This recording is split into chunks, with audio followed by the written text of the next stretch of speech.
Hello, everyone. So, this is a long time. I think I'm going on 6 months since the breakup. And to be honest, it still haunts me a little bit. I, the memories sometimes flashbang me. I got a notification on my phone. It was a Google task and it just said, happy 6 month anniversary. And I thought that I deleted all the reminders, all the Google Calendar invites, and all the things that we had planned for the future on the notes on my phone. And I missed one. And sometimes I'll get a little Snapchat notification. It'll say memory from some date, and it'll be a picture of me and her happy, smiling, and in a very beautiful, solemn way. I I don't hate it. I still have an album on my phone that I know there's pictures of her in it, and I deleted the main ones, the ones that I had dedicated to her, and I can't bring myself to delete every single image of her that ever existed. And one of my friends recently ran into her. She's at a college not too far away from me, and apparently she's doing well. And I wish that it left a sour taste in my mouth, but it didn't. Because the most tragic thing about the love that I've had for people in the past, the most painful part about growing up is realizing that you could never truly hate someone. And the reason I love smart, high achieving women, is because I wanted the best for them.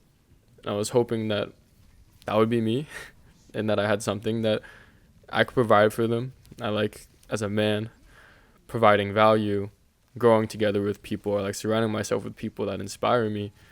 And that was supposed to be her. And now she's doing great without me. And I don't want to say that I was holding her back, but it is a weird feeling that you want the best for someone, and that just might not be you. And I thought that they were the best thing for me. Could you tell that I've been broken up with every time? And I lost that image.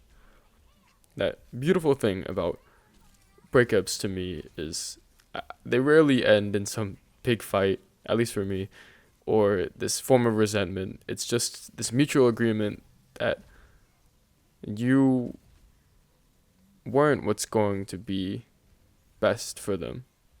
And instead of trying to make something work in which you don't personally believe in, let's cut things off here.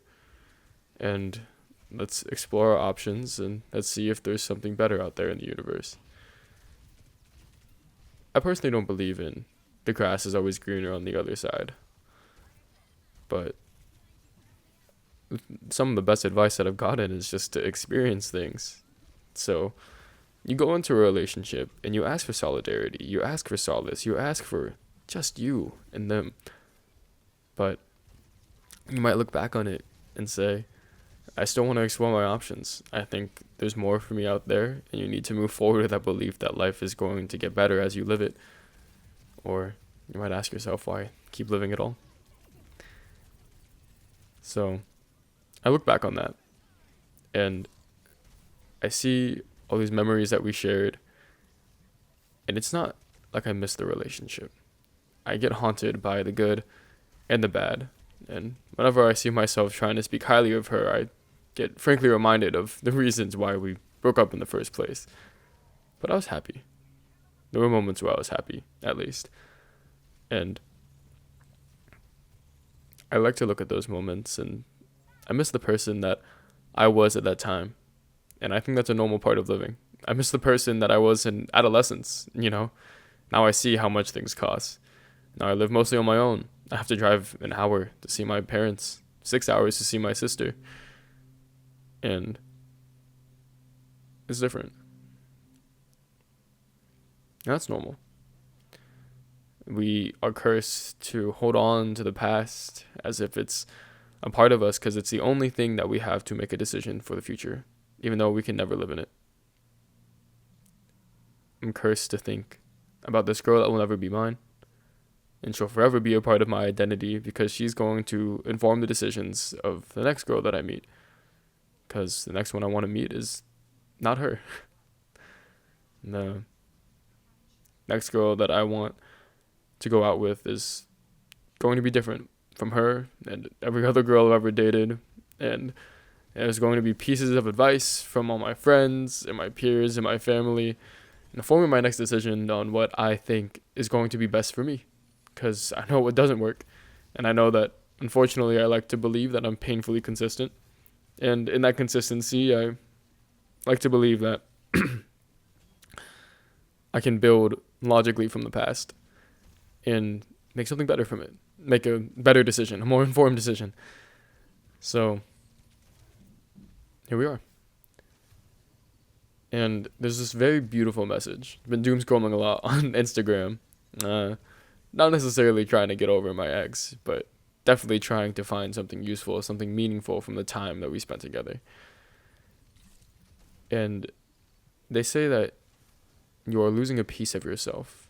Not only that, but a future and identity.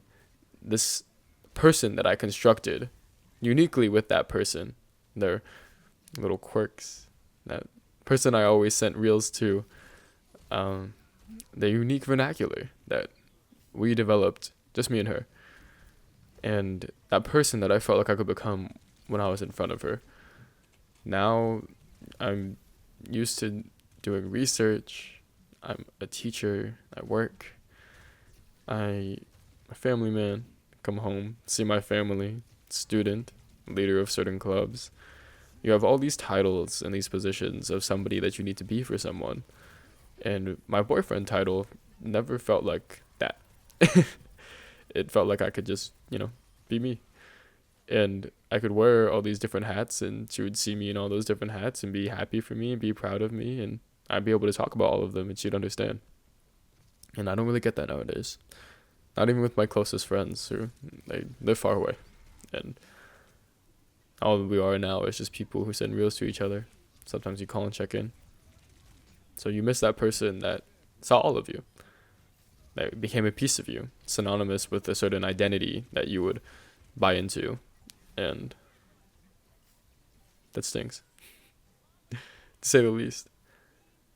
But what I found out about myself moving on, because this was the longest relationship that I've ever been in, I believe it was 14 months, is just like any breakup I've ever been through, in which this one I had the least resentment for, and I may or may not have tried to get back with one of my exes, and it wasn't her, is that the healing comes from reclaiming the identity that I've lost. It came from believing that the future is going to bring me something, one, I'm ready for it, that it wasn't the right time.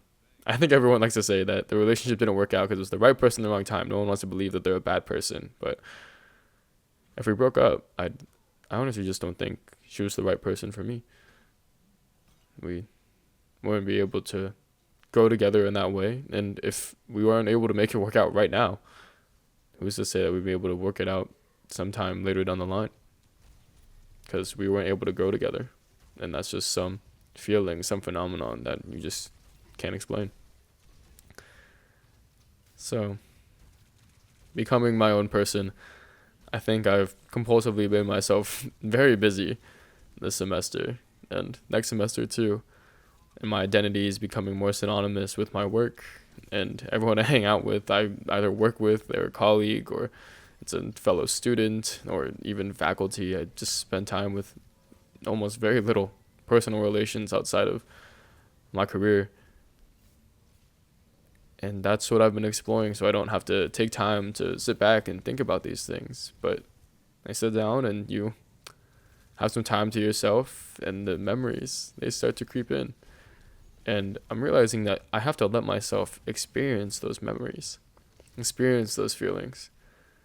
Since there was some study on neuroscience that I was reading, and apparently when you remember something, you're remembering more closely the last time that you remembered it. So every time you visit that childhood memory, every time that I see her. That memory is degrading. In the good and the bad, the reason why women forget the pains of childbirth, the reason why some people's trauma responses is to immediately forget what happened, and the reason why people bond and get social connection by absolving themselves of their identity is because we were meant to move on, to remember the things that we had to learn, and once we learn the lesson, we only remember the lesson, and we may not need to remember the feelings behind why we had to learn that lesson, so we don't get caged and trapped in the past. I have other notes about why people need to remember things, but we can't hold ourselves to our past so harshly that it paralyzes us in our present. And the beautiful part of breakups is that I never see them as a wasted experience. There's something that I've learned, and hopefully the next girl that I meet, I'll be the one for her. I can't say that I'll treat her the best or even that I should have treated her better, because I did what I could. I look back on those moments and I earnestly think I did what I could. And I don't regret that. Of course, there's things that I could have done better. I may have been spending beyond my means. There's this negotiation that you might have with yourself that there was this perfect thing that you did, or there is some sequence, some quick time event that I missed during the relationship that would have made it so we just worked out and it all would have been perfect. But ultimately, I just didn't know. And you come to leverage with yourself, and even if it may not be true, that's just how it was meant to be. And all you can do now is make good of the past by learning, by growing from it. And here we are. So that's about it for me. I've been becoming my own person, a person which doesn't have her in my life. And that's always going to be the case with recovering, I should say, from breakups. Some days I feel fine, and some days those memories come flooding in, but now it's a good feeling to know that the memories serve a purpose, and it's for me to remember what's important, to forget why I had to know the memories. And it'll take time. Bye.